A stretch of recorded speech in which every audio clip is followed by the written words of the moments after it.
Okay, deck tech for Modern Mono Black, and don't forget to like and subscribe. I forgot to say that up front last time, and it does make a difference, and it's very appreciated. Please like, please subscribe. Don't forget to do it. You can always undo it later on if you don't like it or don't feel you want to see more, but I think you will. In um, any case, yeah. So continuing the experimenting with Modern Horizons 3, we're gonna try Mono Black this time. I actually played this before the Mono Red league, just because I was already experimenting a little bit with Mono Black and Pioneer, and so I just kind of wanted to, you know, get my feet wet, so to speak, with the modern version a little bit. Right around the time MH2 came out, so I just experimented a little bit, and then, I guess minor spoilers. I went to I got a solid 4-1 finish. This is not the first iteration I've played though. The first iterations, I was actually kind of ping-ponging back and forth between Damnation and Toxic Deluge. Mostly I wanted to see how Disruptor Flute might do. I don't think it's main deckable, but it seems powerful enough of a sideboard option. It seems to shore up a lot of issues that, like Mono Black specifically might have, namely like One Ring and stuff like that. I suppose like we could play like Terra Sunder or something, but one of the things I don't like about Terra Sunder, actually, that I've already been finding not so likable in Mono Black, even when I splash a green source for something like Assassin's Trophy or Terra Sunder, because Assassin's Trophy sadly can't hit One Ring. Again, if they would have just made it not indestructible, then I think it would have solved a lot of the major problems I have with the card. But in any case, problem is one of the decks where we need a Disruptor Flute type effect the most is Mono Black Coffers. And yeah, the thing about Mono Black Coffers is that when they play Sundering Titan, which a lot of them do, I would say probably the majority of them do, yeah, we pretty much permanently lose our green source pretty easily. And yeah, we can get it back with Crucible of Worlds, but sometimes they rock Leyline of the Void, or Unlicensed Sorcerers or other such. They have like they play Graveyard Hate too a lot of times. Graveyard Hate is actually the main bane of Crucible of Worlds. Yeah, and yeah, and the problem is they also cut us off stuff like Assassin's Trophy. That's a good answer to stuff like Leyline of the Void or Unlicensed Source or whatever. And relying on Blast Zone in the Coffers matchup is not particularly where I want to be, because it gets Field of Ruin pretty easily, and I have to take one turn off to charge it up. Yeah, if they play like 1 mana art, Graveyard Hate of sorts, then I suppose Blast Zone could just immediately get the job done. But in any case, yeah. So that's the thing about Disruptor Flute, is that I get to hate on One Rings and Karns without having to splash for green. The green splash is here if we need it, but we don't have to splash for green just to deal with the One Ring mainly, and secondarily Karn, the Great Creator. And the other nice thing is against Mono Black Coffers specifically, is that they don't actually have a lot of ways to remove this. Again, some of them play a couple Blast Zones or something, but their Blast Zones are not particularly reliable for the same reasons ours aren't in the matchup. Namely, we also rock the 8 fields, plus even Crucible Worlds to buy back some of them. So so yeah, Blast Zone's not particularly reliable. Yeah, I suppose they could play like Ratchet Bomb. I just haven't really seen them play that. I have seen them play Engineer Explosives, but unless they start rocking Mirrex too, which I literally haven't seen them do yet. But it would be interesting to see if they want to try it, because I mean Mirrex is just, anyway, was just insane. But yeah, unless they start rocking Mirrex or something, or just a couple like basics of another color, they don't really seem to have the ability to put Engineer Explosives on 2, and therefore they might not really be able to get rid of the Disruptor Flute reliably. So that means once this comes down, pretty much shuts off Karns from fetching stuff and One Ring activations for the rest of the game, making these both a solid answer and like kind of a way to stop all future versions.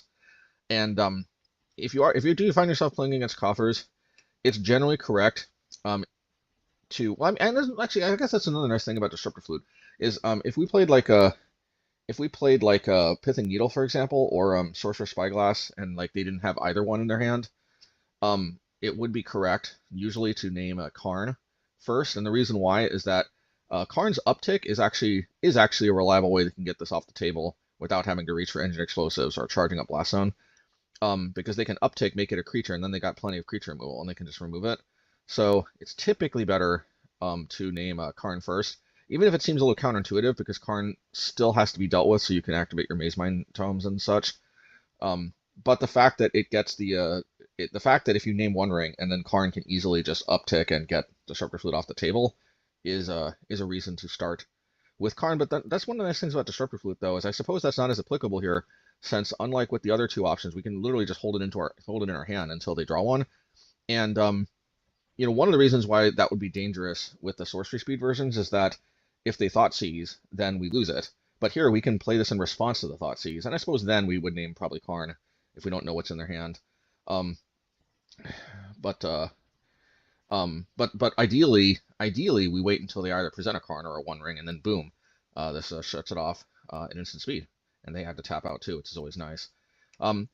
Honestly, I feel like making the card cast 3 more to cast is a little bit gimmicky. There's really not that many circumstances where I feel like it's worth a card to play this in the blind to make a random card in their deck cost 2 more. I will tell you it is very good against Cascade, though, and I think that's exactly what they had in mind, since Cascade, if you play this in response to the trigger, they actually haven't cast the spell yet. So what that means is they won't actually be able to cast their Cascade spell. So you will have effectively countered their Cascade. Now, it does stay in their deck. So it would be nicer if it somehow came out and then got countered or something, but that's not how this works. It just can't pay it, period, so it still stays in their deck, which means if they do deal with the Disruptor Fruit later on, they still have it, another copy to cascade into later. But that being said, it's still pretty powerful because you still kind of quasi-counter it while also effectively presenting something that they more or less have to deal with in order for them to effectively cascade into in the future, or wait until they've got 6 mana to play a 3 mana cascade spell plus have another 3 to pay the 3. And then, of course, these do stack, so if you do have another one of these, once you get a second one, they're just not cascading. They're pretty much just not able to cast their cascade spells ever again. And the fact that you can do this in instant speed is also cool because now that Violent Outburst is banned, thank goodness, they can't really back up their cascade spell of Force and Negation. They could Grief, of course, but then you can play this in response, and, it's not as powerful as playing it in response to a Cascade spell. Disruptor Flute has a lot of advantages, as you can see, because playing it in response to Grief, just like with Thoughtseize, it's better than just losing it, period, you know what I mean? But yeah, you can play it in response to Grief. Also, Force and Negation can't hit it because they don't have any instant speed Cascade spells, so they're always going to have to Cascade on their turn, and then we can play this in response, and then since it's their turn, they can't Force and Negation in response, and therefore, this is this is just pretty powerful against Cascade. In fact, I'm seeing a lot of people rock this card because these effects have already been pretty powerful, but the fact that this gives you both this extra 3-cost ability plus the flash plus the regular Pithing Needle type effect, the strongest Pithing Needle effect by far. I'm actually honestly very surprised that this card cost as much as it did. I think it cost almost $10 a pop, if I'm not mistaken. Somewhere between $5 and $10. I can't remember exactly how much, and I'm like, oh man, or tickets rather. But I mean, it might actually be worth it just because. And the cool thing about this is you buy this for one deck and you got it for all of them since it's colorless. It covers a lot of bases, and I'm seeing a lot of people play it because I think they're thinking what I'm thinking, which is it covers a lot of bases, and it's just pretty versatile, pretty solid. I think a very welcome addition to the Modern format. I wish Modern Horizons was mostly more like cards like this that were good at answering degeneracy rather than making degeneracy, but that's neither here nor there. In any case, yeah, I almost feel like since I'm seeing so many people play this card, this might be the death knell of Cascade. I mean, like, I don't know if this is going to remain as popular of a sideboard card as I've been seeing it in some of the leagues. People might also just be trying it because it's new, to be fair. Although everybody always kind of knows more or less how Pithing Needle effects goes. And if they're feeling what I'm feeling, which is there were always, like, very solid choices, and this probably pushes it over the line to being a very... I mean, I don't know that everybody's going to be rocking 4 in their sideboard like I am. They might be rocking, 2 or 3 or something, maybe even 1. This is exactly the kind of card that you could get a lot of mileage out of if you only have room for 1, 2, for that matter. But I could see it pushing Cascade out completely, for what it's worth. I know that's a little bit besides the point with going over the deck tech in this one specifically, but I did just think I'd, mention that. I mean, because I think part of this is also, me getting a feel for this card specifically. And this is what started my journey in rocking the mono black. But yeah, so let's get to the main deck then. And we can skip Disruptor Flute because I think we pretty much covered that. Let me get to the sideboard. Now what we got going on is similar to the core idea of the mono black that we've tried in the past. I have tried different configurations with like moving like a few, like moving 4 of the Demolition Fields to the sideboard. Field is generally better in the main deck because cards like oh, I don't know, especially now that they got the new Brain Geyser and such, or I don't know, there's effects where they put cards on the top of their library and you can screw that up with Field of Ruin, which is kind of nice. Yeah, this is the Pioneer version, and I actually see, but I think though there's a difference. I think we can get away with playing 12 brown lands and one and 4 Mirrexes. I don't count Mirrex as a full brown card though, because the being able to produce black the turn it comes down is actually really huge, especially because a lot of times we are able to make black by turn 3 once we can start, because almost every deck has non-basic lands. So, as long as this holds the fort for 1 or 2 turns, depending on how many of these we've got in our hand, then usually most of our hands will be able to start generating black mana starting on turn 3 anyway. So, anyway, but effectively 12 pure colorless lands. What was I going to say? Yeah, effectively, the thing is we have access to Dismember in Modern, which we don't in Pioneer. And for that reason, the Pioneer version, I think, has to be a little more, it can't be as all-in with the 8 fields, at least in the main deck. The idea in the Pioneer version, of course, is that the decks that are slower, like, there's a lot of prowess and other such generic aggro-ish decks in Pioneer, which is actually awesome. I'm actually loving Pioneer the more and more I play it. You just, like, kind of prowess always tries to rear its head again in Modern here and there, but it always just gets crushed mercifully, I feel like, eventually. The problem is that it's too easy to hate out in Modern. I suppose it's kind of easy to hate out in Pioneer, but the difference is I think the difference is I just think there's just not that much else powerful you could be doing in Pioneer. Like, obviously, if your deck is built to sort of counter prowess decks, which arguably my decks are, then yeah, it might not always feel like it's the most powerful option. But on the other hand, there are some combo-ish decks like what it was called. What's that deck called? Yeah, Lotus Field. Like Lotus Field, and there might be other ones I'm missing, but there are certain decks that we don't necessarily have a ton of ability to interact with, especially when they rock ley lines in the sideboard. So I don't even really bother with discard much anymore, because the decks where we need it the most, they play a ley line anyway, but that's neither here nor there. In any case, look, my point is just I think we can get away with 8 fields in the main because we have Dismember in Modern, and I did experiment with this a little bit, and I actually think we're going to see that Dismember is very solid. Is very solid here. I mean, yes, I'm taking out Fatal Push, which might seem like sacrilege. The thing is I feel like I need a healthy enough selection of anti-planeswalker cards, and because I've got 12 cards that deal with creatures but not planeswalkers: Damnation, Dismember, Toxic Deludge, which we'll get into in a minute. And I've got 12 cards that deal with creatures or planeswalkers: Bloodcheif's Thirst, March, and Edict.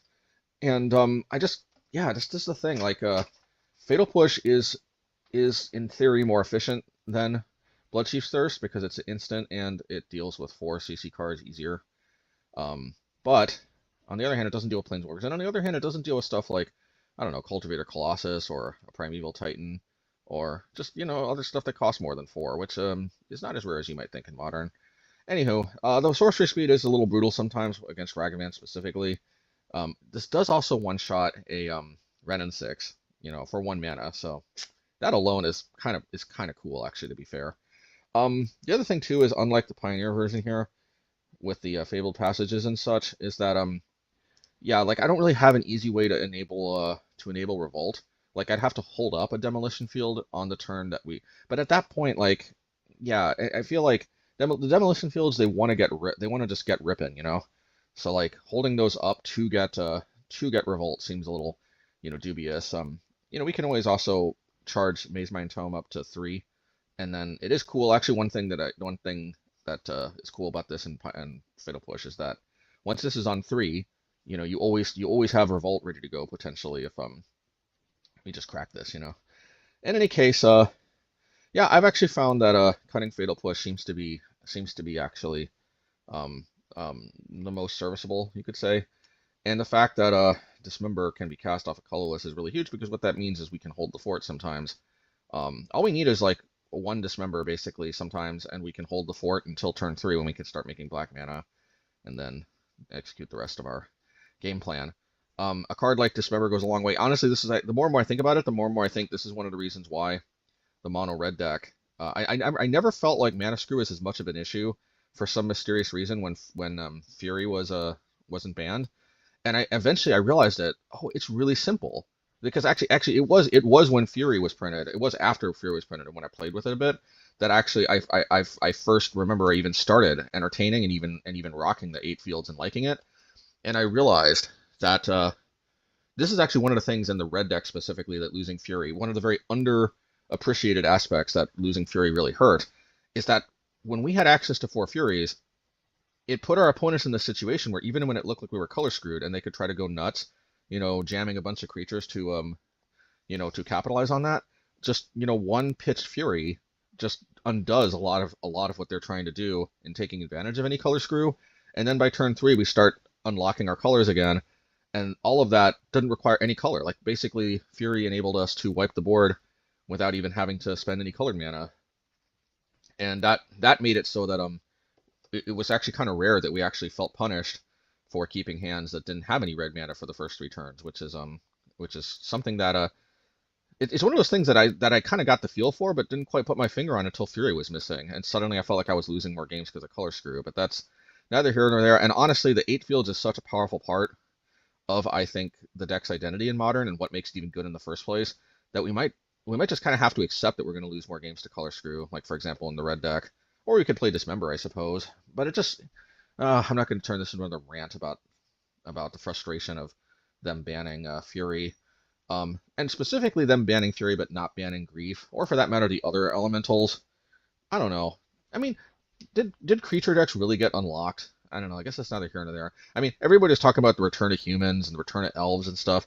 I mean, is it just me, or none of that happened? But I guess at the end of the day, Rakdos scam needed to get taken down a peg. And as I said in my previous video, I think the thinking was that Grief would probably be an important police measure, kind of like Force of Will is in Legacy, is their thinking. And so they had to knock Rakdos scam down a peg, and they felt that banning Fury would have less collateral damage to the rest of the format. And I guess, I don't know. Plus, it also hit that dumb up the Beanstalk deck, which I don't see much anymore. Thank goodness. That deck was so annoying. I guess it kind of killed too. Oh, but they just outright banned up the Beanstalk, so I guess that didn't matter. Anyway, back to the deck tech. What was I gonna say here? Yeah, so that's the kind of idea of the 8 fields. Blast Zone's kind of essential too, because just like with red, we don't really have answers to artifacts, enchantments, and such. So Blast Zone is that. Plus, obviously, we're playing Crucible of Worlds as a kind of way to get more card advantage of sorts. And, getting Blast Zone loops is pretty cool because we get to keep charging it up, using it again and again. And, yeah. But, of course, the main thing about Crucible of Worlds is in a lot of decks, we can pretty much keep them off of most casting most higher-end stuff at least, or more than, a few colors by Field of Ruining their lands relentlessly and then buying them back with Crucible of Worlds. Even if we don't completely strip them of all their lands, I think you'll see that, needless to say, when you severely hamstring their lands, you do see an improvement in your win rate, to say the least. And of course, Mirrex is really the card that makes this all possible, because I'm really surprised that I didn't consider this card earlier, but here it is. And this is basically just our kind of win condition in a can, because the cool thing is the only card that's really almost a relentless answer is Blood Moon. It's one of the reasons why I feel we have to play Assassin's Trophy in the sideboard. But outside of a card like Blood Moon, like with Pithing Needle, we can still unlock it with Blast Zone. And most decks just don't play a lot of actual land taint. The deck I'm most concerned about is the mono black coffers list, because they have 8 fields. On the other hand, we can at least get 1 token out of this, maybe 2 or 3 if we're lucky, before they start fielding it. And yeah, they might have removal for it, but we put them in a situation where they have to have a combination of fields plus removal. So at least it's kind of a 2-for-1 sort of. Yeah, at least it's kind of like a 2-for-1, because it just generated a token that had to be dealt with out of nothing, which is kind of a 2-for-1, even if their Field of Ruin wasn't a 2-for-1 for them, but you get the idea. Yeah, but I mean, most decks in Modern don't have 8 fields, and against the 8 field decks, I mean, also that's one nice thing about Disruptor Flute is Disruptor Flute we could potentially name a Field of Ruin or Demolition Field on their part, I guess, but then we start off our own, which is a little bit something we may have to consider. Well, anyway. Oh yeah, but actually they also have to have Graveyard Hate because that's another nice thing about Crucible of Worlds is that even if they do happen to have land hate like Field of Ruins, we can get it back with Crucible of Worlds. So they need to have a combination of land hate, creature hate to kill the tokens that come out of this. Plus, they need to have graveyard hate to prevent us from getting this back with Crucible Worlds. What this all results in is that Mirrex is a surprisingly reliable win con against most situations. It's also kind of hard for them to what do you call that for them to play like surgical extraction on or something like that too, just because they can't Thoughtseize this because it's a land. Yeah, they can't counter it. They pretty much have to like Field of Ruin it or something, then you know, then surgical extraction it. I mean, that is obviously the worst case scenario, but I mean, hey, sometimes you live by the sword, you die by the sword. And look, the fact of the matter is, there's no deck in Modern that can't get cheesed out somehow. But I think the more and more you see this get played, the more and more I think you'll agree. Mirrex is surprisingly cheese resistant. It's not perfectly cheese resistant, but like, you can't go down this rabbit hole of assuming that you can actually build a deck that is resistant against any type of cheese. There's always going to be some type of cheese that gets you. In any case, yeah, Mirrex is just I mean, the fact that it's a win con just out of your land is just so sweet. Plus, it produces colorless the turn it comes down. I mean, black mana. So it's anyway. Bloodcheif Source, I think I've already went over that. Cling to Dust. Cling to Dust is just a great engine card. It takes some time to get going to really get the full card advantage, out of it. But at the end of the day, you can easily draw 2, 3, 4 cards during the game, depending on how long it goes and how much time you have to set up. But between your fielding and your blast and your cracking blast zones and all that such, a lot of cards end up going into the graveyard. And that is always good to keep at least one of these cards usually in the graveyard so that you can get some loops going with Crucible Worlds. But at the end of the day, enough cards go into the graveyard that, yeah, drawing 3, 4 cards, maybe even 5 during the course of a game, not super unusual. Of course, this card does cannibalize itself in the sense so that you're very unlikely to see more than 4 or 5 sort of cards during the course of the game. I mean, and the other ones will replace themselves. Other than providing fodder for the other ones, it's not like you generate magically more cards in your graveyard by casting more, other than the card themselves. But on the other hand, though, it also means that they have to play more targeted graveyard hate if that's what they play. But at the end of the day, just really what I like is it's just that it's some incidental graveyard hate, which especially with like cards like Flage, that new Croxa type card out of red white that can get escaped and such, the new Titan. It's just incidental graveyard hate has never been more at a premium, and it always becomes more in vogue here and there as time goes on. Plus it's a draw engine, plus it's just a cantrip, so it also just kind of digs us further into the deck early in the game oftentimes. So, plus it's life gain too, which really helps out against some matchups like Prowess and Burn especially. Yeah, honestly, the more and more I think about it, the more and more I think that this deck is kind of made possible by Cling to Dust, and yeah, anyway, I think I said my piece about that. Just a surprisingly flexible card that just does a lot and doesn't ask for that much in return. And hey, what more can you say about a good card, right? Anyway, and of course, Mazemind Tome. I talk about a card that does a lot and doesn't ask much for in return. I think I've already said my piece in so many different versions of the deck, but suffice it to say, potentially up to 4 cards and 4 life. Sign me up, and also Scries, so you can hit your 3rd land drop more consistently, and you can pump as much or as little mana as you want into this, and you can kind of get what you need out of it. What more can you say? And Sheoldred's Edict. The more and more I think about it, the more and more I think this card is just one of the best black removal spells we have available, because Modern is for the most part a format where there's not like a bunch of decks like Elves that just vomit so many creatures out. So this is going to be able to deal with most creatures, and some of the only times that they do vomit a lot of creatures out, it's creature tokens, and a lot of times you want to be hitting the one non-creature token that they have, and then you can do that.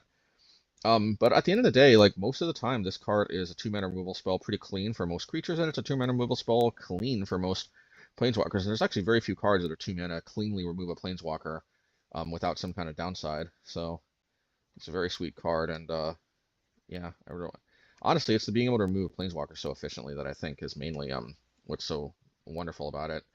But it also deals with stuff like Emrakul too, especially it also doesn't target, so Leyline of Sanctity doesn't do jack against it. Anyway, I mean it's solid, and I think if you're playing black, you should seriously consider playing this. I already said my piece about Crucible Worlds, but yeah, it's just kind of like I've played some decks, I've played some games against like Necro Dominance, and I just got this distinct feeling that I was kind of getting. I mean, I don't want to sound too cheesy because it doesn't seem like a card like this could in any way compare to something like Necro Dominance, but I just couldn't help but get the feeling that we were coming out about the same in the end, but I didn't have to spend any life to use my Crucible Worlds. Plus, a lot of times I got the main thing I wanted anyway, which is to loop these Field of Ruins. I guess in mono black Necro Dominance, that's a little bit of an issue because these don't do as much. But I think it was Orzhov Necro Dominance, so we got to whittle their lands down quite a bit. Anyway, just this card just gives us a good source of card advantage. Also gives us a good disruption plan. Potentially unlimited creature removals with Blast Zones, a way to buy back Mirrex. Yeah, I don't know what to say other than that. I guess because the thing about Necro Dominance is I think it incentivizes us to play even more like life gain sort of cards like Soul Spike or whatever. The thing I like about Crucible Worlds is that I would probably play these cards anyway, just from my own, testing and such. So this is just kind of like our engine card that just slots really well into the deck because of the card choices we made in the first place. In any case, well, in any case, yeah, and I've also experimented with in Pioneer too, and all I can say is it works. It absolutely does generate the card advantage I need in this deck, while also, yeah. Yeah, and a thought comes to me, does this open up the possibility of experimenting with this in other colors? I don't know, because I get the feeling more and more that red doesn't need it, just because it has so many Ponza type effects, especially with like Krenko's Buzz Crusher, even in Pioneer recently being printed, Volatile Fault being a possibility on the sideboard. I just feel like mono red might just not need necessarily a way to rebuy. Plus, it has like so many it has like experimental synthesizer and all kinds of like Ren's Resolve or Reckless Impulse or such. Red has so many sources of card advantage. I don't know that we necessarily have to reach for a card like this. I suppose black does too, but black usually has to lose life, and this doesn't lose life at all, which is pretty cool. Anyway, we'll see. But at the very least, this seems to be working surprisingly well in mono black. It's one of these cards that I just reached for. I just tried, and then actually kind of is working. And Toxic Deluge, of course, a new printing in Modern Horizons 3. I'm not sure actually what to make the thumbnail. Should I make the thumbnail Toxic Deluge, or should I make the thumbnail Disruptor Flute? Maybe Toxic Deluge, actually. Because I think we're going to see, this is actually kind of the marquee reprinting, I think, and reprinting into Modern specifically this time.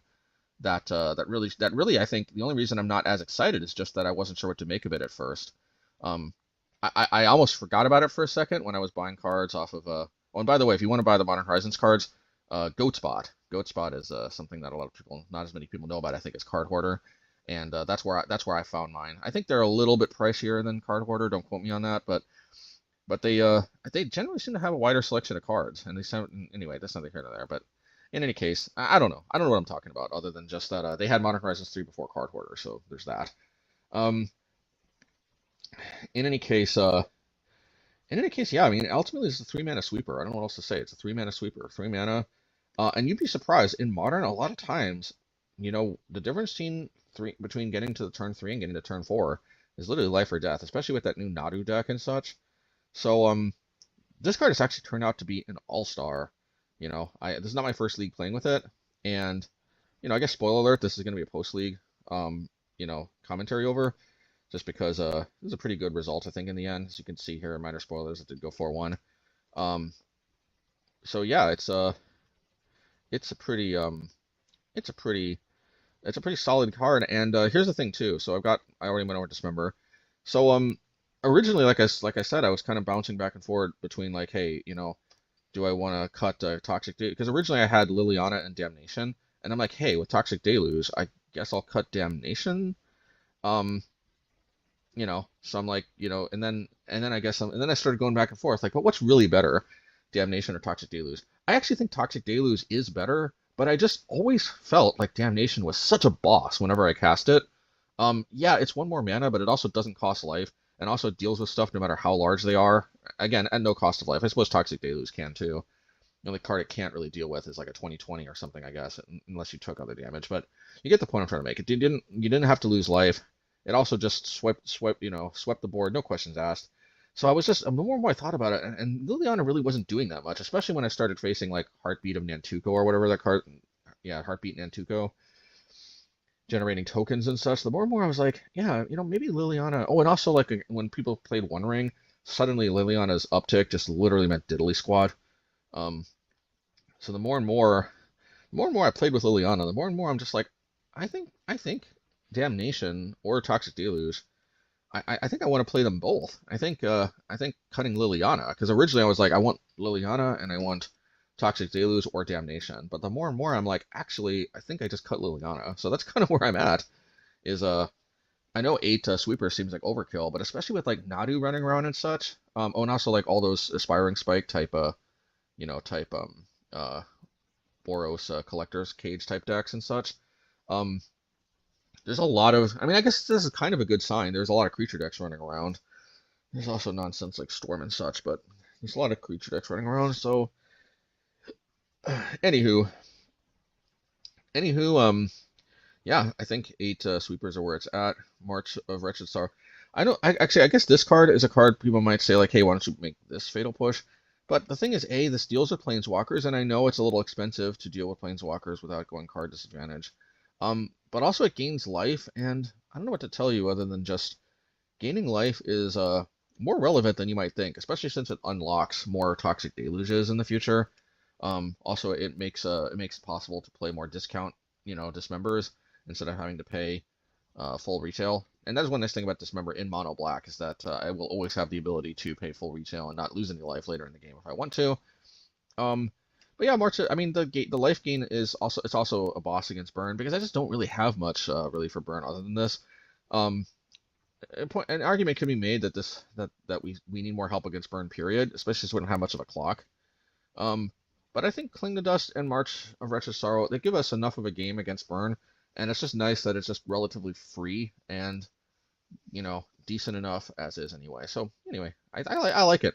I think March of Wretched Sorrow is quite an underrated card. I mean, is it better than Fatal Push in most decks? Probably not, but in this deck specifically, where I think the life gain is at an extra premium, where we don't have a lot of other cards for burn, and where having answers to Planeswalkers is paramount because we don't necessarily have a lot of creatures to take it off the field and such. Yeah, I think I think in this deck, it's felt right. And also, notice how we only have 8 actual 1-drops. So when they play Chalice on 1, which they do, it doesn't actually hurt me that bad. And that is actually a nice thing about these X kind of spells is Chalice of the Void doesn't really hit them because they can't possibly play Chalice on every single mana value you can cast this at.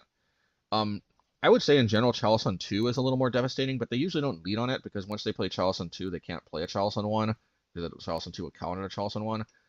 But even Chalice on 2, it only shuts off the Mazeminds and the Sheoldred Addicts. So one nice thing is that by also playing March of Wretched Sorrow, this doesn't necessarily come up that much, but it is also nice that we're pretty resistant to Chalice of the Void. This deck is, Chalice on 3 is probably the most devastating because that hits 12 cards in Crucible of Worlds and Dismember and Toxic Deluge. But like at the end of the day, yeah, this deck just Chalice on 3 is also harder to play. So at the end of the day, yeah, this deck is just pretty Chalice resistant, and I like that. Just another nice little thing. It's actually so Chalice resistant, the possibility of playing Chalice on the sideboard myself is on the table. But I feel like Disruptor Flute probably is better overall. So yeah, I've been seeing a lot of graveyard shenanigans popping up more. People playing graveyard this, graveyard that. So Nihil Spellbomb seems like the card I want. The thing is that like relics and such, those are a little bit problematic because they end up exiling my own Cling to Dust, and Cling to Dust is fairly unwieldy on like Mishra's Research Desk in red.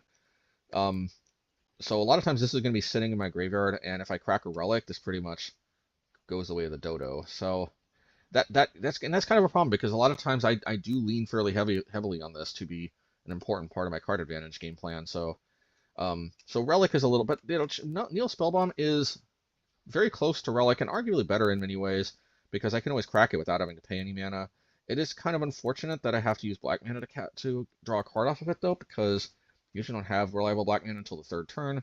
But I mean, you can always just play it as a Soul Guide Lantern effect of sorts. It does target, so it does get hit by Leyland's Sanctity, which does suck. But that takes me to my next card, is Assassin's Trophy. And this card looks a little wonky, but one of the nice things, it does hit basics. It hits basic lands, and with all this fielding, a lot of times we can a few Assassin's Trophies pretty much just take them off of all their lands. But the other thing I like is just that it's just that with all this fielding and such, it just pretty much is a 2-mana destroy target permanent, no questions asked, no other downside for the most part. Just it synergizes pretty well with the fields. And that's also particularly relevant because, like I said, cards like Blood Moon can sometimes be a problem. And I think you're going to find that in a lot of matchups, you just end up siding in these Assassin's Trophies, a lot. And an argument could be made you could play it in the main deck, but I don't think you need to. And I think you do get mileage out of just having slightly better mana game one. Oftentimes you only really need Assassin's Trophy in games two. I just like that this card deals with almost everything. I mean, it's useful in almost every matchup, from Tron to, I mean, you name it. The fact that it can also hit lands, and the fact that it oftentimes is pure Panza, once you especially field them enough, like it's a pretty safe card to sideboard in almost all matchups, pretty much as a matter of course. And it does end up, dealing with a lot of the more nasty hate, like ley lines of the Void and such, and other things. It's just very, very nice to have such a universal answer at such a small cost of splashing too, just one forest. There are some matchups like, for example, Coffers, where it might not be worth it. Like if they play cards like Sundering Titan and such, maybe, yeah, the less and less reliable it is to hold on to this forest, these could become a liability. This is actually kind of more of a 4-mana card of sorts, though, actually, even though it looks like it's 2 mana, since a lot of times, unless we're lucky enough to draw the forest early in the game and also not be black color screwed, a lot of times we have to take turn 3 or turn 4 off to go fetch that forest by using our fields, which is, by the way, why we can get away with playing one. Is this can get both our basic swamp, but also our basic forest. That's one nice thing about the fields, is they also allow us to splash pretty easily. But yeah, so a lot of times this ends up being a turn 4 card, because a lot of times the line is going to be on turn 4 we field, we go grab the forest, and then the leftover black mana, we tap that and the forest to then play Assassin's Trophy. So it can be a little clunky in some matchups. You don't necessarily bring it in all the time every time, but it's just a very flexible card that I think I like having access to. Already went over Disruptor Flute, and lastly Ghost Quarter. I just thought of like different possibilities for the last 2 cards in my deck. This used to be like Necromentia or other type effects for a little bit, but at the end of the day, I feel like as long as I got Crucible of Worlds, like these 2 Ghost Quarters, I feel like I get a lot of mileage, because sometimes I'm just in this situation where I'm suppressing their lands quite a bit, and kind of all I need to do is draw a Ghost Quarter, and then I pretty much just lock them out of the game by hitting their basics as well. And I just feel like I get a lot of mileage without necessarily taking up a lot of deck space by just adding 2 Ghost Quarters. And a lot of matchups will just take out 2 Blast Zones. Sometimes, and oftentimes it feels right to leave 2 Blast Zones in, because it is just nice to, for example, be able to sweep like a Pithing Needle or something that happens to randomly be on the table, something like that. So a lot of times we're just going to be taking out 2 Blast Zones and putting in 2 Ghost Quarters, and bada bing, bada boom. Yeah. So that is it's pretty nice, and get a lot of.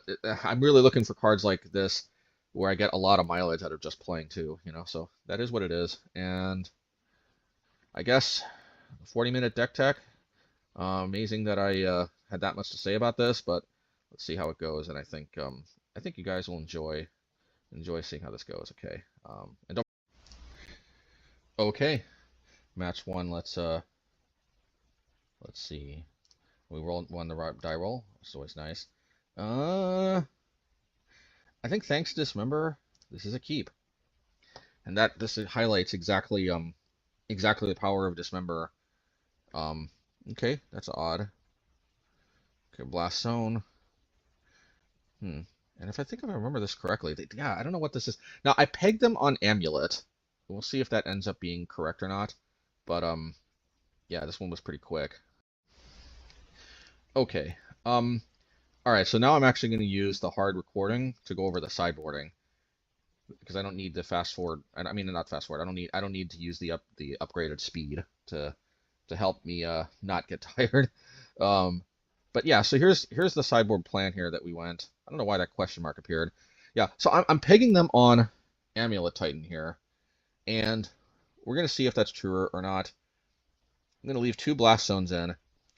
Cutting a Mirrex always feels a little bit dicey, but I think it's kind of it's kind of one of the safer cuts of sorts. 3 is probably good enough in most circumstances. Um, Usually don't want to go down below 3, but yeah, this is a nice neat way to fit in 2 ghost quarters and one forest is to cut 2 blast zones and 1 Mirrex. I think that's pretty good. Yeah, that's a pretty good smorgasbord of cuts. Some matchups you can cut 1 field and then go back up to 4 Mirrexes or 3 blast zones. But against Amulet, which I pegged us on, and again we're gonna see in this next matchup I pegged correctly. Yeah, and then oh yeah, sorry, let me go back. And then let me see here. And then what else did we took out the Damnation. We took out the, gotta pay more attention to what's going on here. So let's see. So I finished with the lands over here. Actually, I start off bringing in the trophies and the flutes. Yeah, then I get this land configuration going, which I agree with. Yeah, now to take out. By the way, in paper, this is always a good strategy. You want to side in the cards you know you're going to side in, and then take out the cards that you don't want to. It makes it much harder for the opponent to gauge what you're sideboarding, or heck, even side in all 15 cards, but then take out 15, and so you took that way your opponent literally doesn't know how many, or even if you're sideboarding. Anyway, one of the things I like about Magic Online is you don't have to deal with nonsense like that. So what do we take out here? I think Sheoldred's Edict, because if I'm picking them on Titan, I think they have too many of those Arboreal Grazer type cards, or Kalani Gardens that make it so that they've got fodder to. Well, Kalani Garden I guess doesn't count because it's a token, but yeah, it's mainly the Arboreal Grazers. I guess I'm thinking about cutting Damnation, but yeah, definitely Sheoldred's Edict, like I said. And I don't like cutting Damnation, but I just can't help but feel that Toxic Deluge is generally better because Toxic Deluge, like sometimes you gotta deal with that turn 3, or turn 2 even, Dried Elysian Grove, so there you go. Alright. Alright. Game 2 in match 1. Let's see what we got here. Okay. This is a little dicey, but I think I'm gonna keep. But I keep this, under the impression that I could die. Now this is not Amulet Titan though. But on the other hand, a part of me is a little bit relieved though, because this hand is not this hand is susceptible to getting got by an early Amulet. It did have a lot of disrupting thingies for later on. I think they mulliganed a few times, but okay. So the One Ring. So this is like one of the tests of sorts here, but I really think, yeah, this Disruptor Flute, see, very, very clutch there. Just naming that One Ring, doing our thing. That Thingamadooter, yeah, Eldrazi Temple. Play that. Yeah, and that was to be expected. And that is kind of cool. I think we like it. Oh no, maybe not. Okay, so we're gonna do that. I think we're gonna Assassin's Trophy the Thought-Knot Seer. It is cool that they're taking 1 damage for the rest of the game until they can deal with the Disruptor Flute, or until they play another One Ring. I'm glad they did that because I wanted to hit that anyway. All right, draw a card. Are they out of basics? They've got 1 more. Okay, let's see. Okay, fair enough. I think I want to hit the Ujin's Labyrinth. Yeah, course, they return that to their hand. Yeah, let's start working on this because this is pretty much strip mines at this point, and yeah, we can and we will try to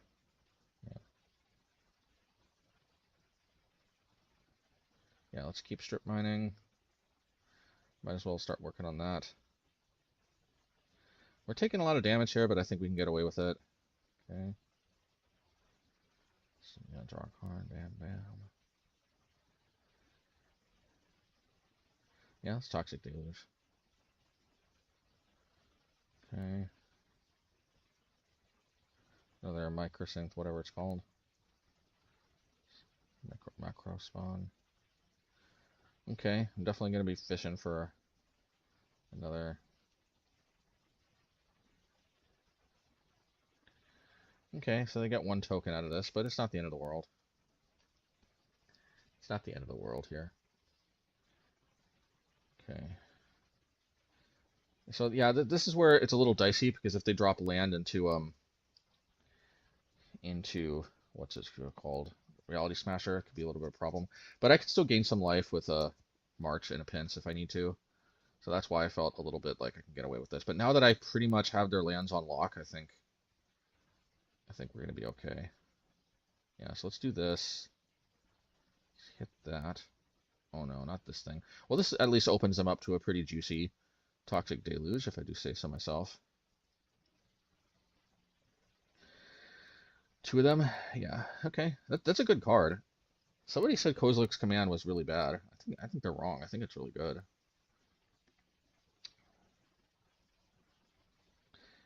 Yeah, and let's do this, and let's just hit their waste too while we're at it. I just think that's probably the best. Okay, I think the replay stops the footage early. I think I at least target the waste and then they concede. And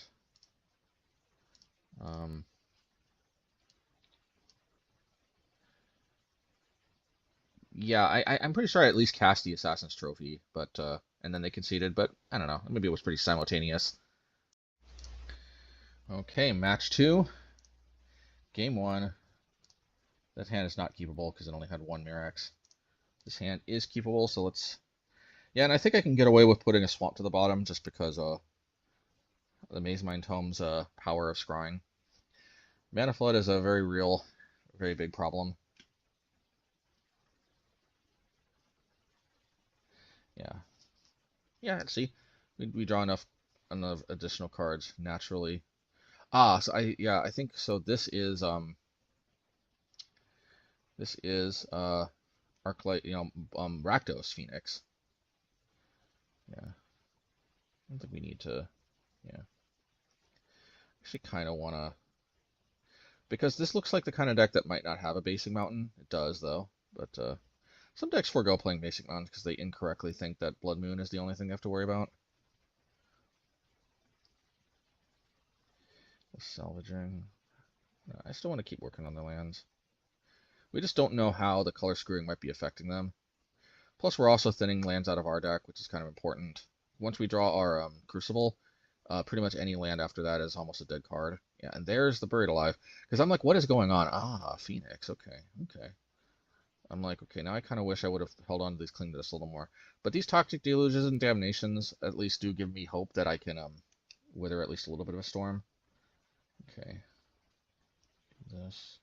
Yeah, let's get rid of a Phoenix at least.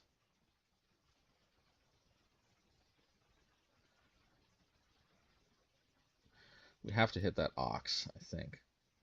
I guess we can do that first. Okay, I guess I risk it and I let them. They could have either Croxed or Oxed. Ox, I think, is the worst, is the more problematic one because Croxa, it's not such a big deal for me to lose a card and then just deal with it. But them, drawing 3 cards and potentially dumping maybe another Phoenix in their hand. There's a lot of reason to. Yeah. So I actually think I scry. Did I keep that on top? I did. So I think I just discard a Toxic Deluge. Highway Robbery. There's the 4th Phoenix, I think. Yeah, because I exiled one. It's important to remember. Oh, there's that Crucible of Worlds, but I exiled my lands. I don't have any more targets yet anyway, and I'm confident I'll draw another field in time anyway. I definitely want to get working on them with the Mirrex. A lot of discard. Ah. Okay.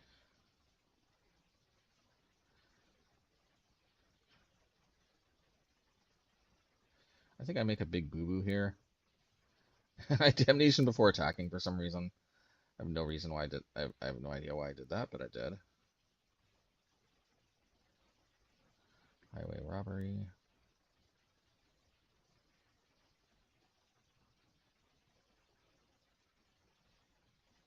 Okay, lightning bolt. Got shot. I mean, we got another Damnation. So it's like not the end of the world, I think. I don't want to lose to lightning bolts, so do this here. Bam, bam. Money, gram, Damnation. Let's go.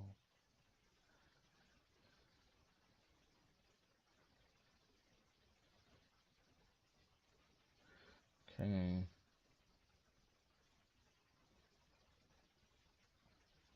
Okay. Field. You cling the dust. They plotted that. I'm gonna exile Arclight Phoenix. They should be at 6 poison. But I got a feeling that we can win this anyway.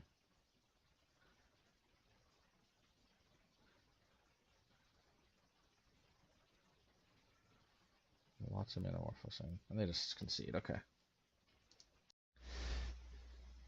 Okay. Sideboarding. We definitely want these Nihil Spellbombs here. The Spellbomb of Nihil.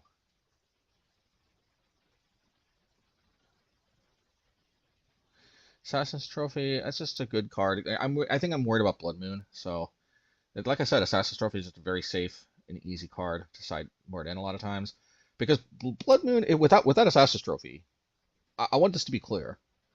Blood Moon just kills us because we can't use Mirrex. And in a lot of circumstances, we'll also be severely color constrained too. Because all our Demolition Fields, Blast Zones, and such will become mountains. At that point, we just try to win on time, and that is not where we want to be. Or them decking first, but like, yeah.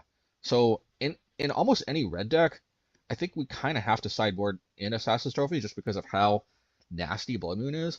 But the good news is Assassin's Trophy is fundamentally just a very serviceable answer to Blood Moon.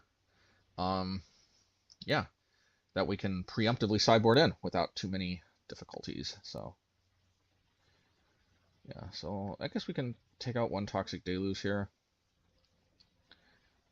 Yeah, the Bloodcheif's Thirst, I don't really play any Planeswalkers, so I didn't even play many early creatures, so the Dismembers can come out too. For the fields and the trophies, and then honestly we could have cut a Mirrex, but I don't know that Toxic Deluge is that necessary. Part of me even wonders if I want to go down to 2 Toxic Deluge and 3 Blast Zones. I could have even go down to 1 Toxic Deluge, but I don't know that the Blast Zones are super necessary either. They don't seem to be doing that much. I suppose I could pump them up to 4 to deal with Phoenixes preemptively, but I don't know. Yeah, I think I'm kind of going back and forth on do I yeah, I'm just not as when I'm not as familiar with the opposing deck, it takes me a little longer, which I guess actually kind of explains why the opponent sometimes takes a long time to sideboard. It's always easier to sideboard when it's a matchup you're familiar with. Yeah. Yeah, I'm sure it's just a little frustrating for the opponent to have to deal with me taking so long to sideboard, but I'm just not necessarily familiar with this matchup. And in all honesty, I think I'm being a little bit I'm taking more time than I need to. I think this is good. I probably should have submitted a while ago. Okay, match 2, game 2. Let's see here. Man, I keep mostly, I think, on the power of Spellbomb, but I'm like immediately thinking maybe this was a mistake. And if this is a mistake or not, we're gonna see. Okay, Black Leaves. Okay, well, I get bailed out a little bit there, to be honest. I get bailed out. But first mistake here, I think, was keeping that hand. That was too risky, even if we get bailed out a little bit. Okay, well, good thing we kept that Sheoldred in. I just don't know if we need this many spell bombs. Also, probably I could have sent that to the bottom. Like, I really need to hit more lands. Yeah, I don't know about that. So, what actually I don't realize here, it was a mistake for me to untap, because if they uptick, then they can immediately flashback Kroxa. On the other hand, they don't actually have that, so I end up not getting punished. But this is something I end up kind of mulling over quite immediately afterwards. Yeah, I think Toxic Deluge is the easy choice as far as that one goes. Yeah, and I think yeah, it's fine, I think. That was another big mistake. What I did not realize is they could put Ox of Argonis into their graveyard. That would have been so easy for me to intercept with a spell bomb. And because of this, actually the situation is a lot more precarious than I think it needs to be. I'm gonna play a hard cast of Phoenix. And we just discarded a Toxic Deluge, which is not good.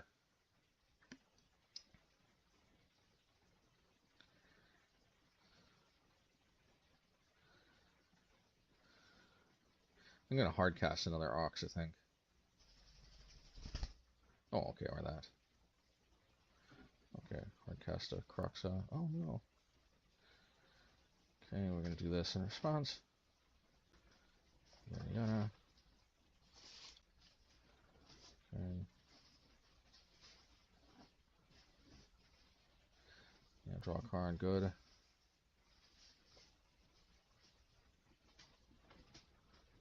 Okay, that Damnation saved by the bell. Oh, whoa, whoa, whoa.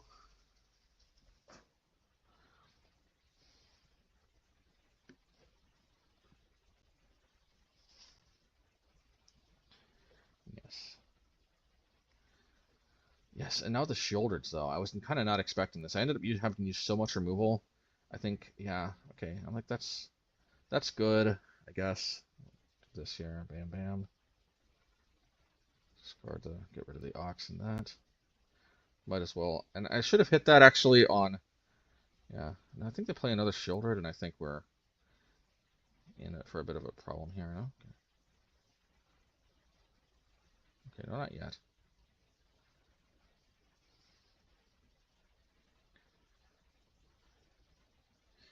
Yeah, just in case of Blood Moon. Yeah, this is so brutal. This is so brutal. I remember thinking, like, you can't be serious. Like, literally do the worst possible card. They do the best possible card, and I think they hit another Sheoldred. Yeah, and I think just, oh yeah, and of course another Surgical Extraction, because why not? Because I that would have been like one of my best cards for drawing out of this. Oh man. Yeah, I remember thinking at the time this is kind of unreal, but I don't feel the need to this is where Toxic Deluge isn't at its best, but alright. Yeah, the opponent doesn't need to know. Alright, so sideboarding after that. So I think it's kind of cheesy, but with like less than 2 minutes on the clock for them, I think I actually take out the Crucible. Normally the Crucible would be pretty important, but I just don't want to get got by Sheoldred or something that can actually close the game pretty quick. So I'm just gonna side in three Dismembers and call it a day. Or 4 Dismembers, I guess. Yeah. That's just kind of the plan here, really. What's my 3 of? Oh yeah, because 1 Blast Zone. Yeah, it makes sense. I don't have enough time for Blast Zone to be at its best, so.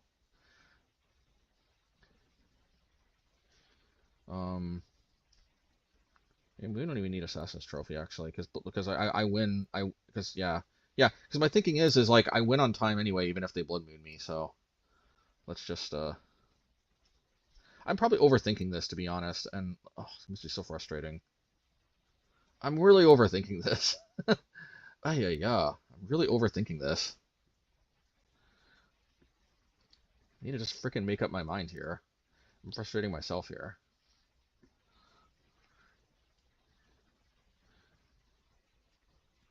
I think I was a little tired. I think I played this pretty late.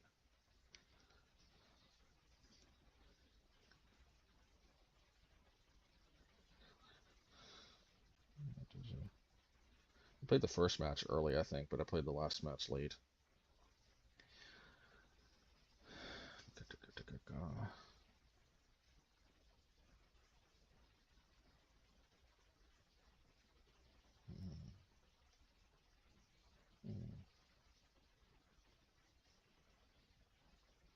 I love my little birdie.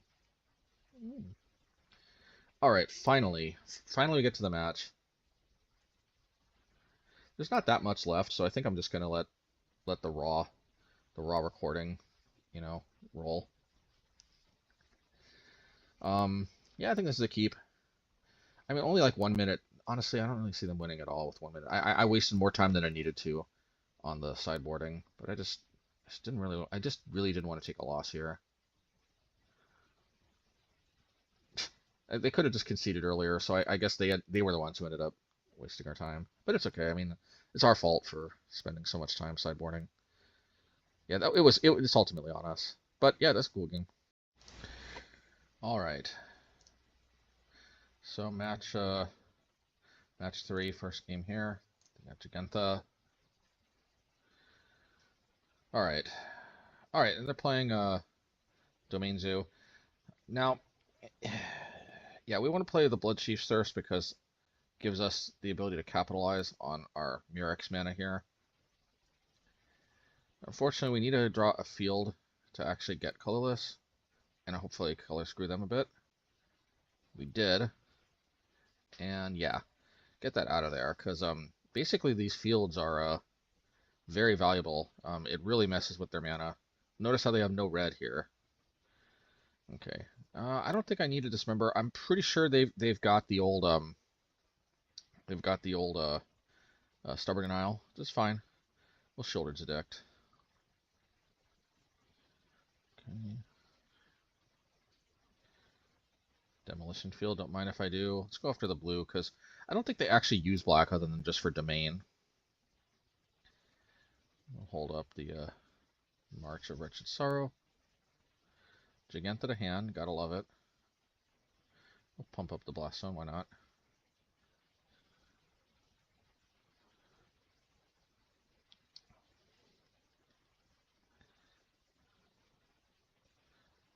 Yeah, well, I mean, we want to generate some pressure here. I think it's always a good idea.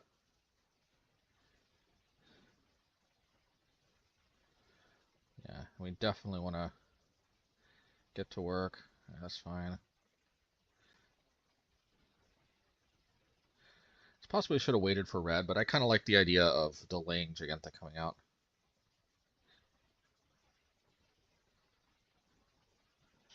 On the other hand, they just Tribal Flamed us for 5. They flamed us. They're real flamers over there. Okay, well this is an easy march. Let's draw some cards. Or just produce some Mirrex tokens. Alright. Okay, sideboarding time. Alright, so let's see what we concoct. Because honestly, a part of me just feels like we're pretty much mainboarded. I kind of want to side in Assassin's Trophy, but on the other hand, I'm like, do I really need it? I think what I end up settling on is we do the 1 Mirrex out, 2 blast zones. So 1 Mirrexes.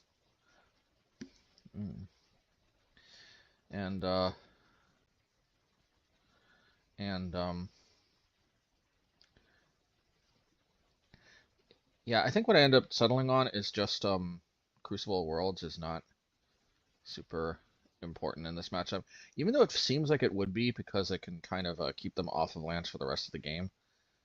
In reality, all I need to do, I think, is to disrupt enough of their lands with enough fields, enough ghost quarters, or I just run it back. At the end of the day, this is kind of a... I know they don't play Blood Moon. Blood Moon screws them over too much.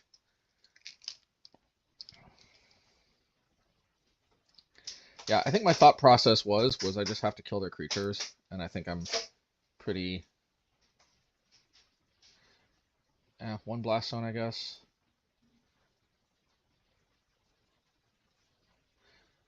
I don't really need the Ghost Quarters. Yeah, I think 3 Blast Zones is better than... I mean, I'm either in it against the creatures or I'm not. I don't know. I'm kind of going back and forth here. In retrospect, actually, though, I don't know that I necessarily agree with this sideboarding, because I don't think I actually need Assassin's Trophy. I guess my thinking is it can help deal with the Leyline Binding, but remember, this is kind of a secret 4-drop of sorts, and also I know we don't have to worry about Blood Moon because yeah, I know we don't have to worry about Blood Moon.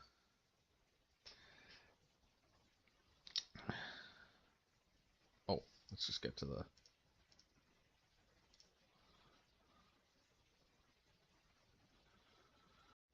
All right, match 3, game 2. See what our first hand brings us. And 1 land, Captain Mulligan. And then yeah, with 4 lands, I think we can put 1 to the bottom. Wild Nakatl. Yeah, once again, Bloodcheif Thirst off of Mirrex. I think is pretty reasonable. So, this Leyline Binding really changes things. I got a feeling that they've got, I have to hit that while it's tapped, because it's pretty brutal there. And of course, you know, honestly, if I knew they had Flusterstorm specifically, I would have played around it.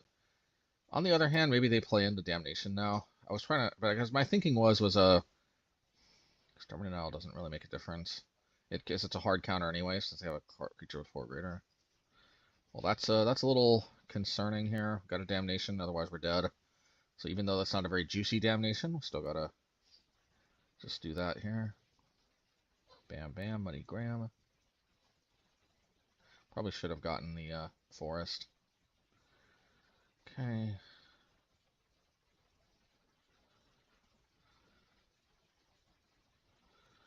Okay. March is good. Gaining life in this situation always feels welcome. That's kind of a doozy. It's kind of a doozy. Let's see here. So I guess we put this on 4 to deal with the ley line. However, unless we draw something that actually deals with that, which we didn't. All right, match 3, game 3, and I checked. No different sideboarding for game 3 than game 2. And yeah, this is reasonable. Again, in retrospect, I don't think I actually need the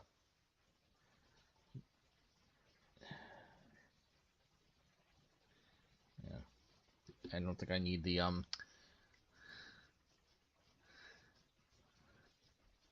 Assassin's Trophy. Okay. Yeah, just do this. I think we want to hit the Sacred Foundry, actually. Because hitting red is slightly better against, like, Ragavan, specifically. But I think they... Okay.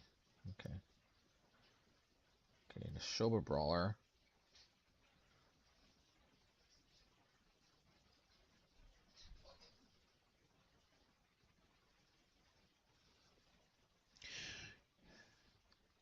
Yeah, so I took away their ability to counter, but in retrospect, I actually kind of think I should have had them use their thing on this, because this is significantly harder to deal with. See, if they would have used their Stubborn Denial on the 1-drop card, I could have just played another one easily. On the other hand, maybe they expose themselves to a 2-for-1 from Damnation. On the other hand, I'm down to 12. They did expose themselves to 2-for-1. I mean, this is too juicy. I gotta go for it. Oh, plus I can take. Actually, I guess I just take away their blue source. Yeah, I agree with that. So pretty, and I'm in such a good position if that resolves. Plus, keeping them off lands always feels like it's not a bad idea. But see, Assassin's Trophy was great and all, but I think I would have been in a much better position if that was Crucible Worlds. But I'm doing okay here.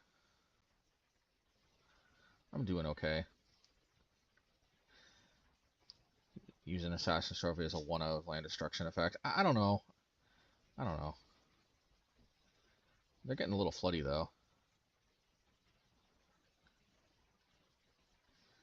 Okay. Yeah, I don't know about the Sheoldred's addicting, but I just want to guarantee because I got a feeling that they have Leyline of whatever it's called. Okay, let's go. Bam bam. MoneyGram. Okay.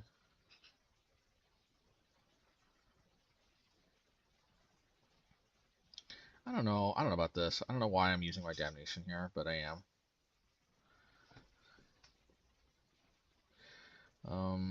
I guess I want maximum protection against Ragavan.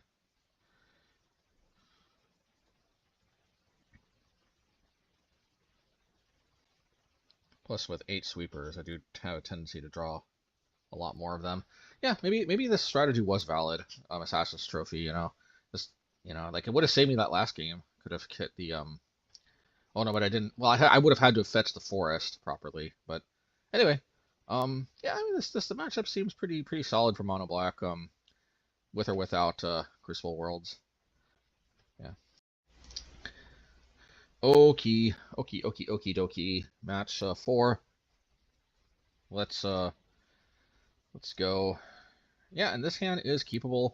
It's a little clunky, but this is where sweepers are very solid because even if they go hog wild, as long as they don't outright kill me, Toxic Deludge does a lot of work in shoring up very precarious board states.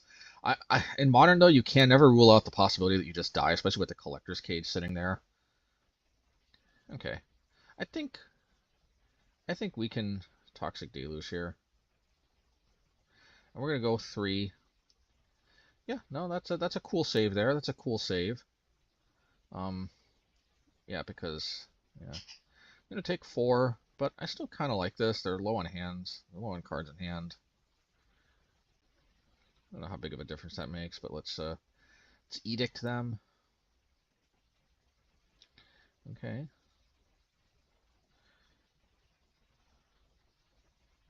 Yeah, let's do that while they can't pump it some more.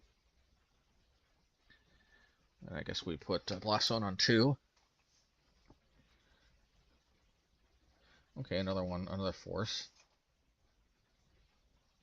Well, this is an easy 2 for, you know what. Bam bam. MoneyGram. Takes care of that. This is looking pretty sweet. Okay. Yeah, because once we hit the Force of Virtues, then yeah.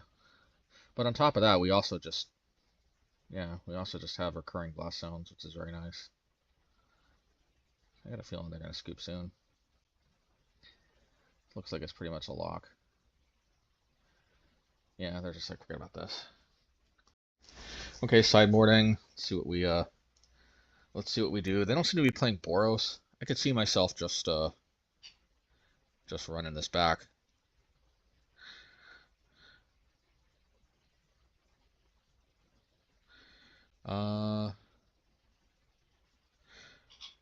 Yeah, I think about it, and I don't think I end up sideboarding anything. I think I end up just running it back. No. Yo, Ghost Quarters. Yeah, I guess Ghost Quarter makes sense. Yeah, okay. I end up taking out 2 Ghost Quarters for 2 fields. I don't even think I need the Assassin's Trophy. No Blood Moons. Most likely. I don't see any red. Could be wrong. They could have red and just not have seen it last game, but That would suck to just get got by Bloodmoon. If I had like just one companion though, I don't think they really play removal, so that is one argument in favor of companions. But anyway. All right, match 4, game 2. Let's go. Yeah, this hand is a little dubious. No dismembers or anything, but I can always Ghost Quarter my own land. So I'm against my better judgment. I'm gonna let this rip like a big fart. Well, they seem to have kept a surprisingly non-aggro hand. It's a little surprising given that they're essentially an aggro deck. All right. So I can float a colorless, Ghost Quarter myself, and then Toxic Deludge if I really need to.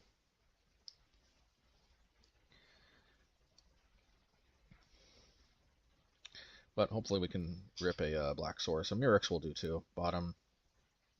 Let's do this again. Mirrex? Okay, we'll take a Mirrex. Alright, now we got a Toxic Deluge for 3. I could try to play around something, but no, we'll just, yeah, Toxic Deluge on 3. Reason why is because they can Collectors Cage one of them.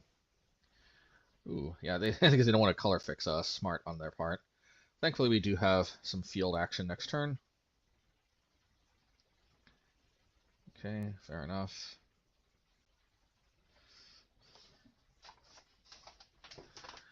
Oh, yeah, I just don't want them. I don't want them to get that cage off, really. So maybe I'll try to be patient here.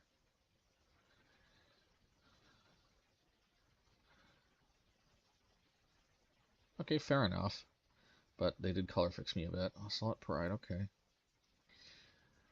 Revolver Ocelot. Snake. Alright. Okay. I mean, it really seems like our deck is kind of made more or less to combat these types of decks. Getting a little floody, a little floody, a little floody. Ooh, well this is a 2-for-1 though. Blast Zone, 1, 2.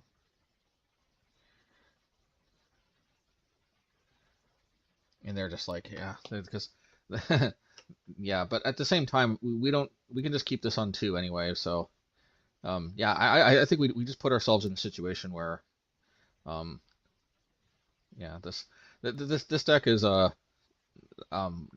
it's a solid deck from what I understand, but it just happens to not be designed to line up very well against our deck for sure.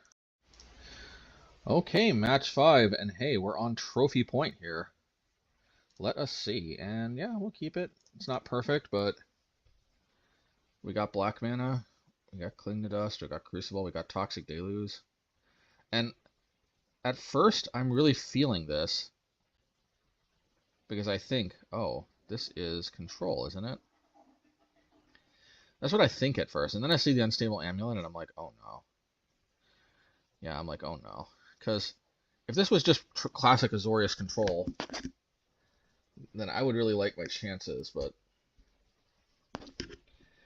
like some kind of weird energy stuff, especially when I don't know what's going on. Okay, Amulet back to their hand. Discard a card now.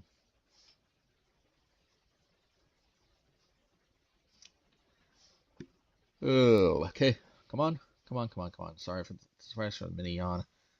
Yeah, I mean this is speeding things up, but they still for some reason are taking a long time. Okay, there we go. Yeah, let's go to the white source. Maybe they don't have a plains. Of course they do. Yeah. Mazemind.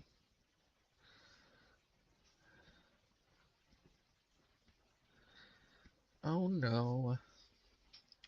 Yeah, Teferi is actually really mucking things up here, because I can't instant speed deal with that Ragavan.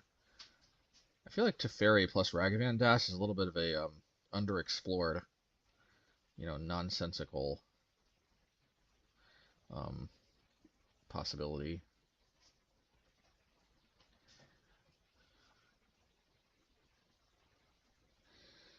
I'm going to draw a card, obviously. So now it's me taking a while here. Let's see. Bam. Okay, let's go. Discard 2 cards. Oh yeah. Discard 2 cards. Oh yeah. Oh yeah. All right, Teferi. If I'm gonna bounce my card, I mean that's fine. Like on it does put me back mana wise a little bit, but it does, you know, give me more cracks at drawing more cards. So hey.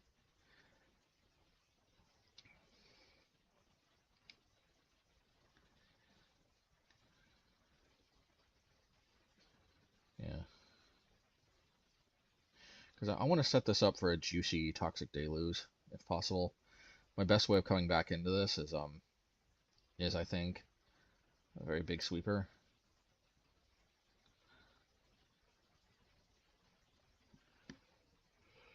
Ooh.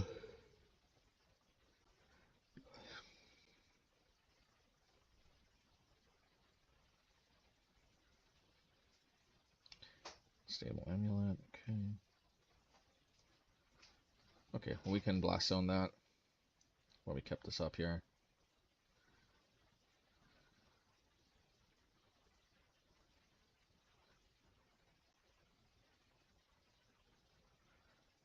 Okay. Static Prison. We'll keep it.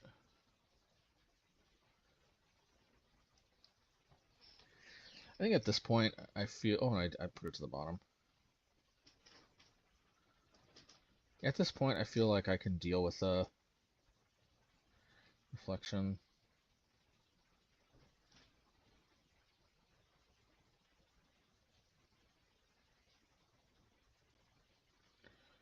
I think they Ragavan me some more.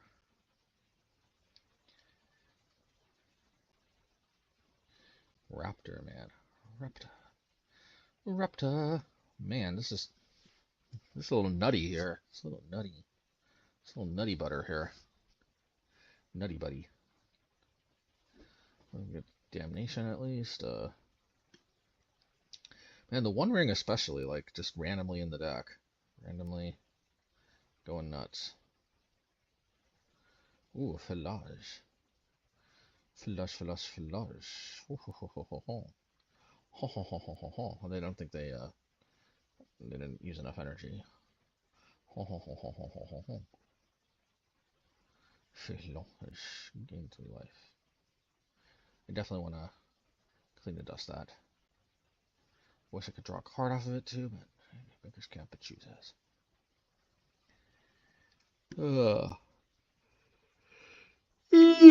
Excuse me. Whoa, excuse the yawn. Sorry, just there's these weird awkward pauses here, and that's what's going on, but it's okay. Let's go. Phalange. Let's cling to dust. Let's go. Come on, yeah. Okay, you know, working on their lands. Working right along.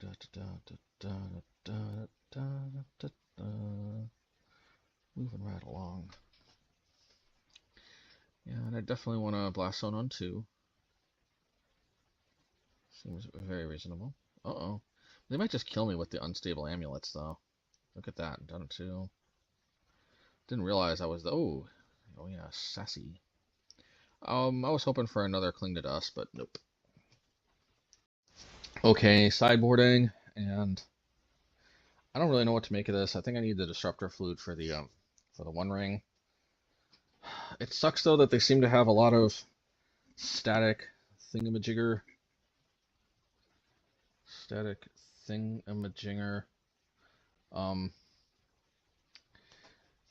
Yeah. Oop, let's see. Yeah, Disruptor Flute. But they've got like that 1 mana O-ring type effect thing that uses energy, and they've also got Teferi to bounce. So like, unfortunately, Disruptor Flute. Yeah, but you know, in some matchups it's better than just outright removal on the One Ring, and other matchups it's worse. But gotta go where the heart is, right?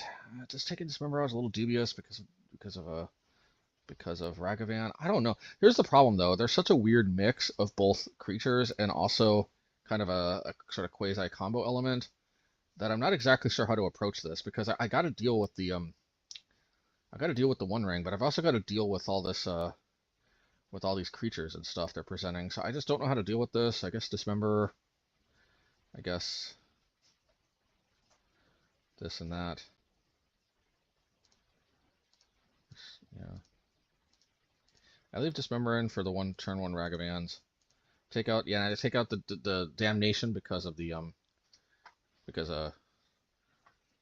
Toxic Deluge is just more efficient. Okay, match 5, I believe it is. Game 2. I think this hand is keepable, but obviously this could go very, very wrong.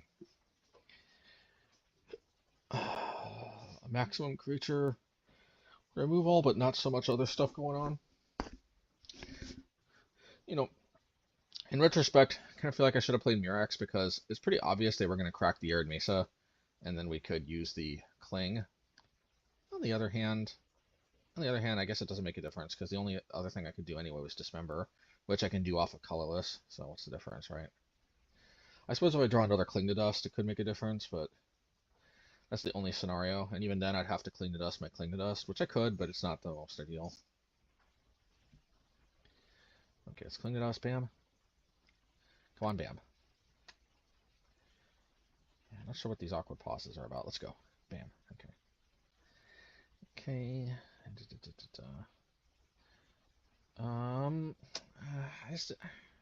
In retrospect, I just didn't see any counterspells the first game. That sucks though, because that was like one of my main things. I just wanted to get that down before.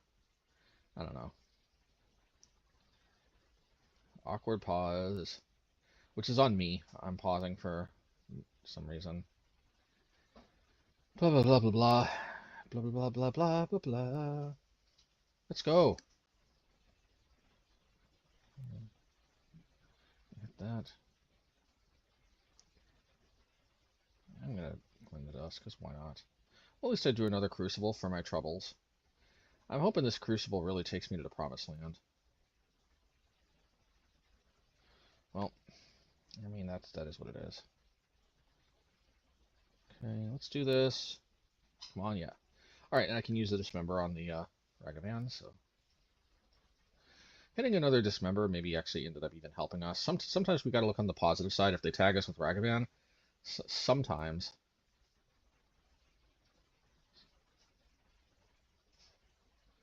One ring.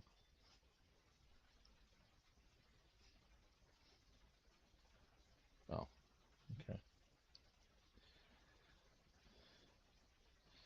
I gotta get my Disruptor Flute in case they get one ring, so I can prevent that from going too ludicrous.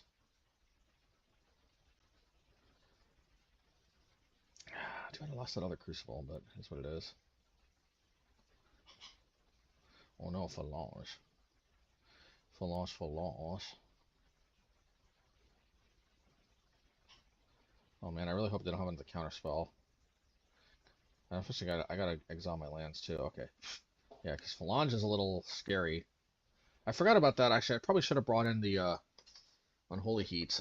I mean the Nihil Spellbombs. Okay, it's Disruptor Flute now or bust. Dang it, man, this is one of the problems with Disruptor Flute, is I can't guarantee to draw it.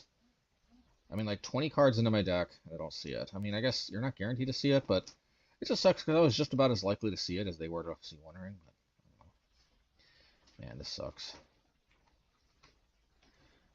One Ring is a stupid poopy head. Okay, Mirrex.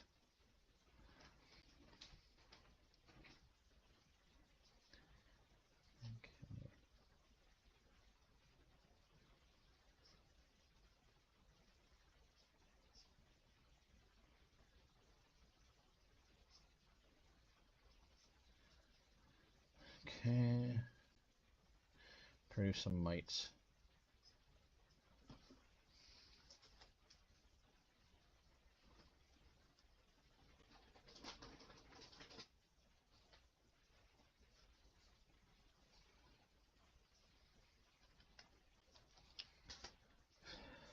Yep.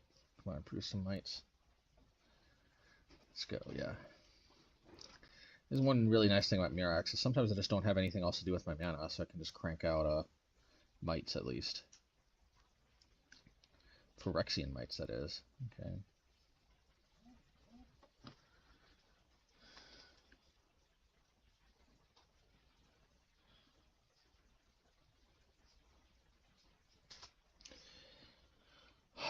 la la la la.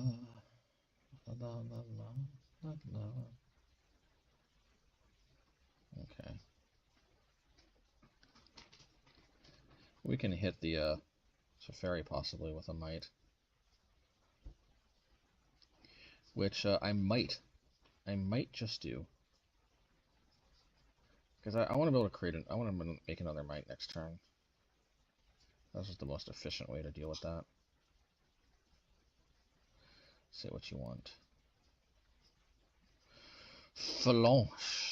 Ho ho ho ho. Ho ho ho ho ho ho. Phalange. Oh no. Oh no. Oh no, we will. Oh no. I think I have to. You know, I think I make a Might, but in reality, I think I should have put Blast Stone to 3. Because if they go Hog Wild with counter magic, then I'm going to be in trouble.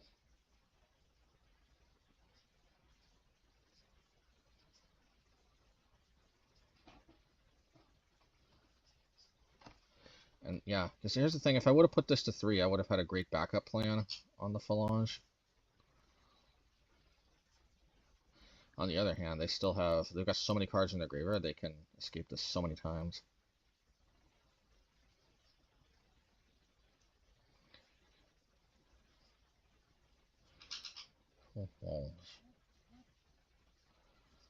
Unfortunately, I can only Toxic Deluge once, because if I take the Deluge a second time, then I'm dead.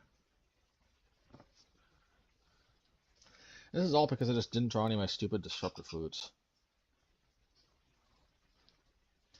I'm like almost halfway into my deck, just not seeing them.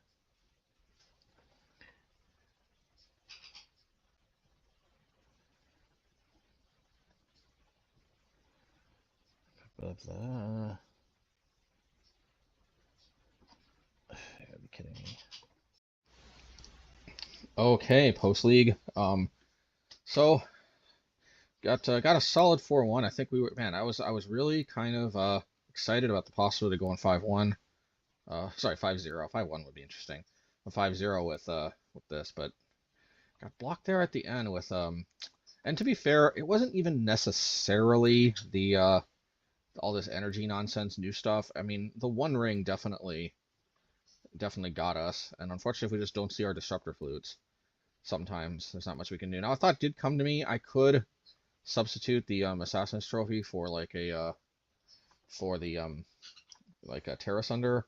The problem is that I like Assassin's Trophy just better in most matchups precisely because it can hit lands.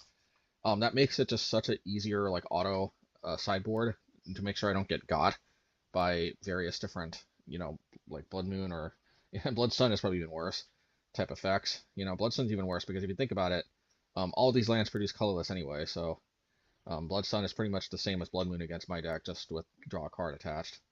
But yeah, in any case, I don't know. I mean, we did beat that Eldrazi deck because we did see our Disruptor Flute, so I don't think I necessarily need to make any change just yet. I mean, 4-1 is still solid. We can't necessarily expect to win every single one. Plus, I like the Nihil Spellbomb. We didn't necessarily see that many matches. I guess we saw the Phoenix matchup. Like, I see more graveyard shenanigans, and I think Spellbomb is going to be important against those.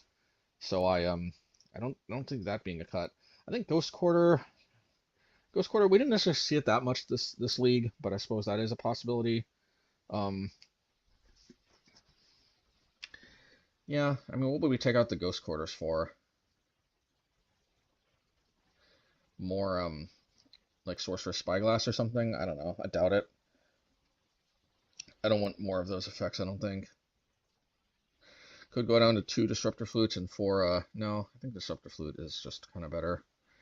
Could also play, what's that card called? Necromentia. You know, that's a good tried and true sort of card that I used to love. The problem is that doesn't do jack against a One Ring already in play.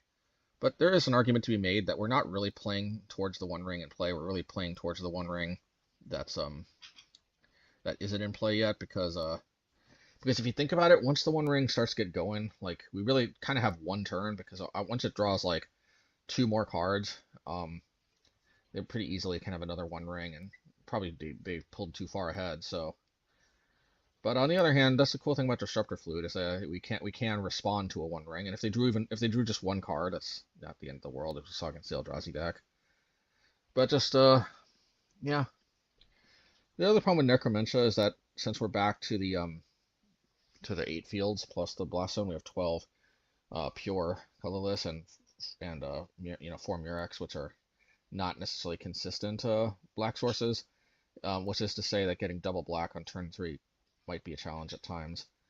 I don't think Stonebrain, though, is going to do it as much because we can't get that off reliably before the One Ring can come down anyway. Because I guess we could play it on turn 2, but then they can destroy it and, give them a whole turn to destroy it. There is that. The Stonebrain could be a possibility, though, but I'm gonna say for now, maybe Ghost Quarter is fine enough. Plus, notice how this deck doesn't really have much against the mono red Storm deck. Could be some things to consider. I guess the Nihil Spellbomb that could help. It could be good against the Rest in Peace, or Pass in Flames. I have some things. Some things indeed. I don't know, just putting in 2 more cards to help against the One Ring. Let's be honest, we wouldn't. I don't know if we brought in Ghost Quarters anyway, but let's take a quick look actually. Let's take a quick look at. I don't even think I brought in Ghost Quarters. If I didn't bring in Ghost Quarters, then of course I'm not going to see him. Let's see here.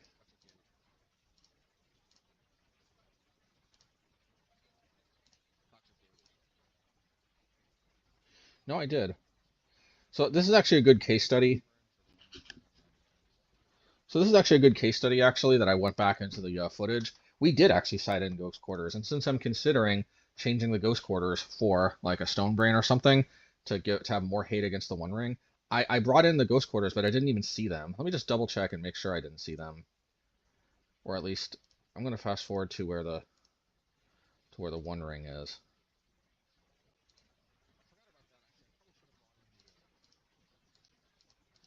No, I don't see them at all.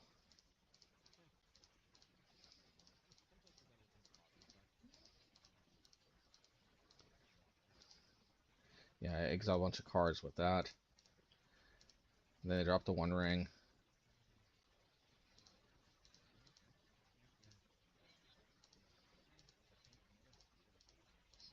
Yeah, so see what I mean? Like I didn't even see my Ghost Quarters.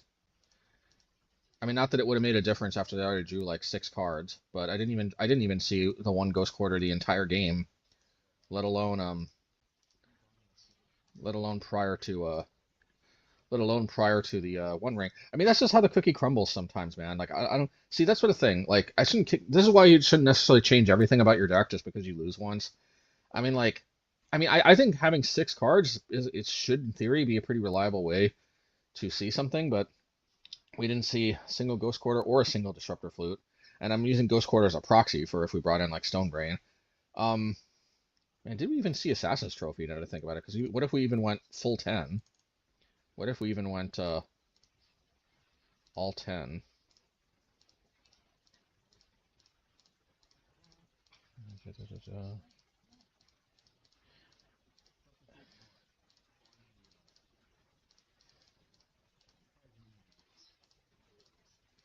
Man, look at that. Yeah, I know I brought in oh, I did see Assassin's Trophy, but by the time I saw Assassin's Trophy, I think they already okay, you know what? Fair enough, actually. I guess if Assassin's Trophy were like, let me see here. Okay, so okay, sorry, incorrectly cut off the cut before I was finished. But yes, yeah, I guess did see an Assassin's Trophy like literally right on time. I don't know though. I like the idea of Assassin's Trophy. I don't know if I'm willing to give it up just yet, but it does suck that it can't deal with the One Ring. Again, I come back to like I wish they could errata cards. Like I really I mean, they errata cards anyway for other reasons. The cards that what's printed on the card doesn't always match. So like, why can't they power level errata? That's just me, but I think reasonable power level erratas should be okay. I mean, after all, the original Elvis Archers was a 1/2 first strike. I know that was a misprint, but I mean that's kind of a power level errata, an unpowered errata, but it was a power level errata. That should have been a 2/1 first strike for 2 instead of a 1/2 first strike for 2. Famously in alpha, it was inverted. But I don't know, man. Oh yeah, and Millstone. I think Millstone famously didn't have a tap attached to it, although it was a mono artifact, and I think the rule was back in the days you can only activate a mono artifact once. So weird, all this like additional stuff they added on top. It's funny. I feel like there was a an effort to simplify Magic, like after with taking interrupts and stuff out and all that stuff, and now I feel like they want to complexify Magic again. I wonder when are we going to see the return of interrupts? Like it's only a matter of time to like what it was a mistake to try to simplify the game. Let's bring back interrupts. Let's bring back mono artifacts. Let's bring back all of that nonsense. Let's bring back what do you call it? Mana burn. Let's bring back the rule that artifacts are shut off when they're tapped.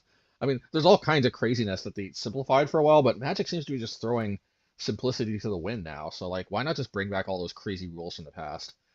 I mean, clearly they don't care about simplifying the game anymore, so why not, right? But I mean, now you got to keep track of all this energy, and I don't know. But in all seriousness, though, freaking wondering it would just be so much more fair if it wasn't indestructible. Why does it need to be indestructible? Like, there's not that much that deals with artifacts in the first place. Why do they have to make it even more difficult to deal with? Anywho, um, thanks to the patrons though: Sneaks, the Big Memo, B0812, Paul Wynn, Adrian King, Gavin Downard, Savage O's, Kevin Rabuk, Roland Shunnerman, S. Robertson, HJCLAU, Jason RK, Aaron Lopez, Nicole Smith, Michael Patton. Yeah, thank you all of you, and until next time, peace.